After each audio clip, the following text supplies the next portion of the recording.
ମ୍ୟାଡାମଙ୍କ ଗୋଟିଏ ହିଁ ଜିଦ୍, କାଲି ସୋମବାର ସକାଳୁ ଜଲ୍ଦି ଉଠି ଗାଧେଇ ମନ୍ଦିର ଆସି ପହଞ୍ଚ। ସେ ମୋ ପାଇଁ 16 ସୋମବାର କରୁଛି।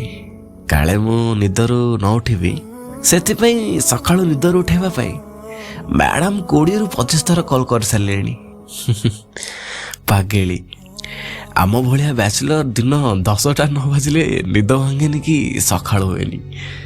ହେଲେ କ'ଣ ହବ, ସେଦିନ ଉଠିକି ଯିବାକୁ ହିଁ ପଡ଼ିଥାଏ। ହେଲେ ସେ ଏବେ ଆଉ କାହାର ସ୍ତ୍ରୀ। ଏବେ ସୋମବାର ହେଲେ ସକାଳୁ ଆଉ କଲ୍ ଆସେନି। ମୋ ମନ୍ଦିର ଯିବାକୁ ଆଉ କେହି ଜିଦ୍ ଧରେନି। ସେଥିପାଇଁ ମୁଁ ଲେଖିଥିଲି କି ପ୍ରେମରେ ମଣିଷ ବଦଳାଏ ନିଏ ନିଜକୁ। କିଛି ପୁରୁଣା ଅଭ୍ୟାସ ରହିଯାଏ ସବୁଦିନକୁ। କଷ୍ଟ ତ ହେଉଛି ମନକୁ, କଷ୍ଟ ତ ହେଉଛି ମନକୁ, କ'ଣ ମନକୁ କୋଳେଇ ନେବାକୁ। ମୋ ପ୍ରେମ ନାହିଁ ମୋ ପାଖକୁ, ମୋ ପ୍ରେମ ନାହିଁ ମୋ ପାଖକୁ।